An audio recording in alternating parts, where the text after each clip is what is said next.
കളങ്കാവൽ സിനിമയിലെ കഥാപാത്രം മമ്മൂട്ടി നൽകിയ സമ്മാനമാണെന്ന് വിനായകൻ. ജീവിതത്തിലെ വലിയൊരു ഭാഗ്യമാണ് ചിത്രത്തിലെ കഥാപാത്രമെന്നും അതൊട്ടും ലൗഡ് അല്ലെന്നും വിനായകൻ പറഞ്ഞു. മമ്മൂട്ടി കമ്പനിയുടെ യൂട്യൂബ് ചാനലിൽ പങ്കുവച്ച അഭിമുഖത്തിലാണ് വിനായകൻ മനസ്സ് തുറന്നത്. കുറ്റാന്വേഷണ വിഭാഗത്തിൽ വരുന്ന ചിത്രം സംവിധാനം ചെയ്തിരിക്കുന്നത് ജിതിൻ കെ ജോസ് ആണ്. വിനായകന്റെ വാക്കുകൾ ഇങ്ങനെ: മമ്മൂക്ക തന്നെ പറയുന്നു വിനായകനെ വെച്ച് ചെയ്യിക്കാമെന്ന്.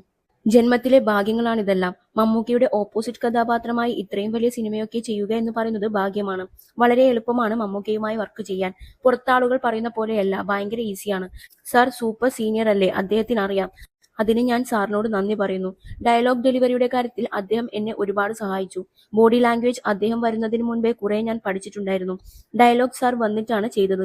സാറിന് ഇതിൽ വലിയ അനുഭവ പരിചയമുണ്ടല്ലോ, അത്രയൊന്നും പറയണ്ട, അല്ലെങ്കിൽ ഇത്രയും പറയണം എന്നൊക്കെയുള്ള നിർദ്ദേശങ്ങൾ വളരെയധികം ഉപകരിച്ചു. ചിത്രത്തിൽ വിനായകൻ നായകനോ അതോ വില്ലനോ എന്ന ചോദ്യത്തിനും താരം മറുപടി നൽകി. മമ്മൂക്കയുടെയും തന്റെയും കഥാപാത്രങ്ങളുടെ സ്വഭാവം ഒന്നാണ്. സാർ ചെയ്യുന്ന കഥാപാത്രത്തിന് സാറിൻ്റെതായ സത്യങ്ങളുണ്ട്, ഞാൻ ചെയ്യുന്ന കഥാപാത്രത്തിന് എന്റേതായ സത്യങ്ങളുമുണ്ട്. ഞാനൊരു സിസ്റ്റത്തിന്റെ ആളാണ്. പക്ഷെ മമ്മൂക്കയുടെ ക്യാരക്ടർ ഫ്രീഡത്തിന്റെ എക്സ്ട്രീം വേരിയേഷൻസ് ആണെന്നും നിറയെ സസ്പെൻസുകൾ ഒളിപ്പിച്ചു വെച്ച് വിനായകൻ പറയുന്നു. കളങ്കാവലിലെ തന്റെ കഥാപാത്രം ഒട്ടും ലൗഡല്ലെന്നും വിനായകൻ വ്യക്തമാക്കി. വിനായകന്റെ കൈയും കാലുമൊക്കെ കെട്ടിക്കളഞ്ഞു ജിതിൻ എന്ന സംവിധായകൻ. അങ്ങനെയൊന്നും ചെയ്യണ്ട ചേട്ടൻ എന്ന് കൃത്യമായി പറയും. എന്നെ ലൗഡാക്കിയിട്ടില്ല.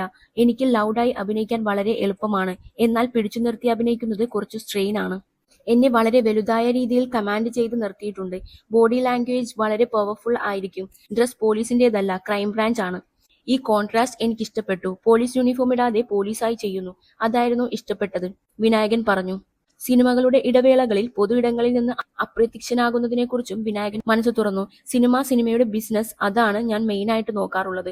എനിക്ക് ജനങ്ങളോട് സംസാരിക്കാൻ അറിയില്ല, ഒന്നും ഉൾക്കൊള്ളാൻ പറ്റണമെന്നില്ല. പൊതുവേദിയിൽ സംസാരിക്കാൻ അറിയില്ല. അതെല്ലാം എന്റെ കുറെ പ്രശ്നങ്ങൾ കാരണമാണ്.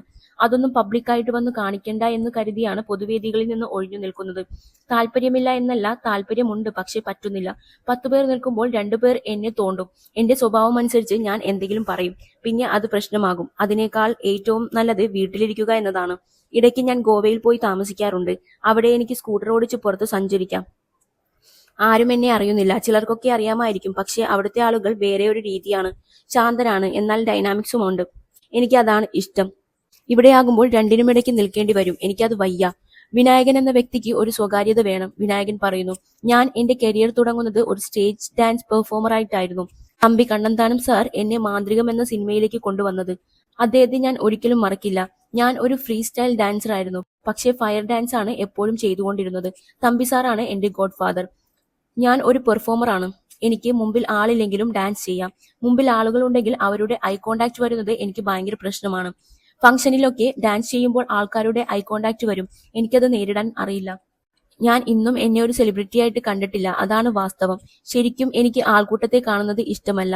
അതാണ് ഞാൻ പൊതുവേദികളിലും ആൾക്കാരുടെ ഇടയിലേക്കും വരാത്തത്. ആളുകളുടെ ഇടയിലെത്തുമ്പോൾ എനിക്ക് എന്നെ തന്നെ എങ്ങനെ കൈകാര്യം ചെയ്യണമെന്ന് അറിയില്ല. അത് ശരിക്കും എന്റെ പ്രശ്നമാണ്. പുറത്തിറങ്ങുമ്പോൾ പ്രശ്നങ്ങൾ ഉണ്ടാകും, അതാണ് അതിന്റെ യഥാർത്ഥ സത്യം. അല്ലാതെ ഞാൻ നാട്ടുകാരെ വിട്ടിട്ട് ഓടുന്നതല്ല.